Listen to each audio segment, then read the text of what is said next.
This is one in a series of presentations regarding energy poverty and energy access. We have previously examined different resources, conversion technologies, and approaches. These have included biogas, community development initiatives, and national deployment programs. We have looked at doorstep delivery of solar electricity and discussed the importance of customer finance and financing innovations built around mobile banking.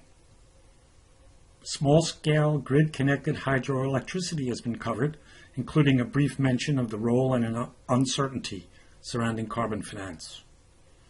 And we have examined the role of wood, charcoal, waste, and improved cook stoves. We have observed that there are a wide range of deployment models to consider. So much so that an effort to organize a typology around these different models is of limited utility. We have identified two broad implementation classifications. One that emphasizes organizing and selling energy products to many users, and another that emphasizes building facilities, projects to supply energy services, especially electricity. We have used a 3-in-1 framework to examine key features of energy access planning, market support, and on-the-ground transactions. This framework emphasizes the need to balance policy decisions and technology choices made at the highest levels with the implementation enterprise approach to be taken for actual deployment. It also emphasizes 8 variables in the relationship between the delivery enterprise and the customer. And in between, it identifies the need for both policymakers and on-the-ground participants, as well as other supporters, to have access to appropriate information, capacity building, product and service supply, enterprise finance, and customer financing.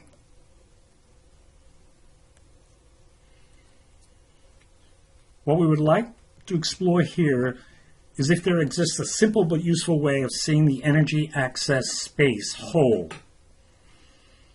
Are there distinct actors and activities in the so-called value chain system or ecosystem that represents a systematic presentation of reality? Can such a representation be used to actually group together very different actors that actually serve similar purposes? Can such a representation be useful in organizing a cohesive statement of strategy and tactics for this diverse space called energy access? At root, we are asking, can energy access be seen as a single system that can be mapped and understood? Can major divisions, transactions, and decisions be coherently understood and grouped together?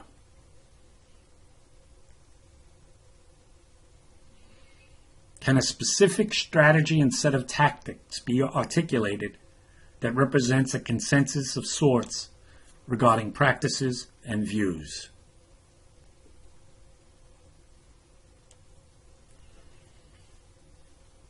In order to prepare to discuss this question, we will explore 5 readings by significant actors and practitioners on the scene.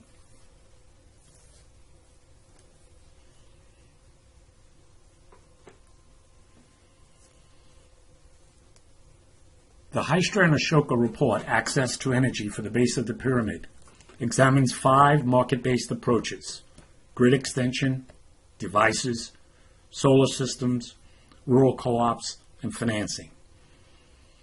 It uses 3 criteria and assigns up to 3 stars for each. The criteria are quite straightforward. Does it solve the problem? Is it economically viable? Can it grow and scale? This report segments the market by cooking, lighting and communications, and income generation. And this report makes over 20 recommendations for 6 different types of actors. Here are some of the examples.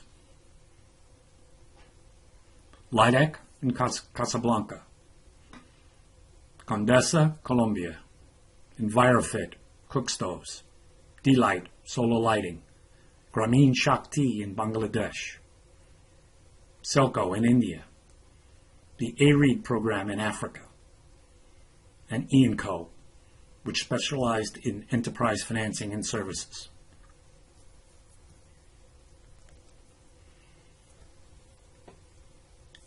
Our second reading comes from the International Finance Corporation, a member of the World Bank Group, and it's called From Gap to Opportunity. It presents an overview of energy access ventures by subsector, model, and customer base. It quotes the International Energy Agency that energy access will cost $48 billion per year, while some $14 billion is available, and that people spend some $37 billion per year on kerosene and biomass.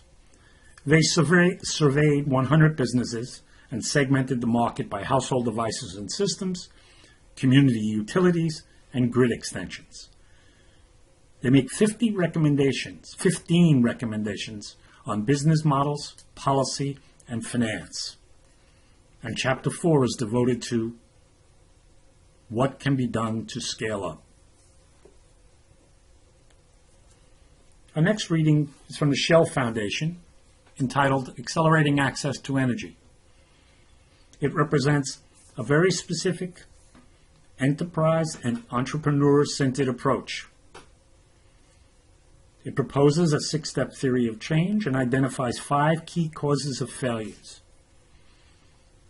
It offers very specific lessons, read that as recommendations, for pioneers, for market entry, for value chain, for finance, for talent, and for system change. This report segments the sector by households, community services, and productive uses. The Shell Foundation's work represents a very important crossover between the profit and for-profit and not-for-profit sectors engaged in energy access. Next, we have Practical Action. It's Poor People's Energy Outlook for 2014. This series began in 2010. It offers us minimum standards in 5 categories of energy services. These come together into something called the T standard for total energy access. It segments the topic as energy for household, energy for earning a living, energy for community services. It devotes an entire chapter to measuring energy access and offers a framework for measuring progress. It proposes an ecosystem illustration and offers 6 priority recommendations.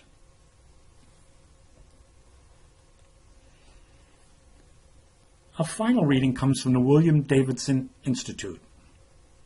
It's a document called Roadmap for the Base of Pyramid Domain.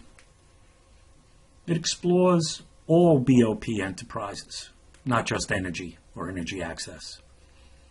It offers a comprehensive strategy and plan. It emphasizes intermediation in finance and capacity building, and proposes 4 specific types of initiatives built around scalable BOP enterprises, BOP ecosystem building, mutual value creation, and BOP training and knowledge. It's a very useful template for examining a set of tactics for the energy access space.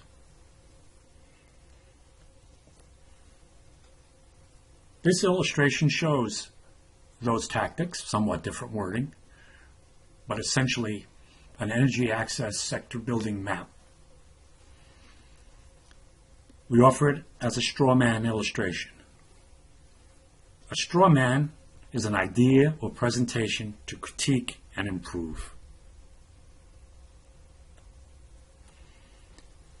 In this case, we ask that you use the perspectives from the preceding 5 readings to determine what critique and improvements are appropriate. In doing so, you are expected to be familiar with all 5 readings and to have a thorough understanding of one of these.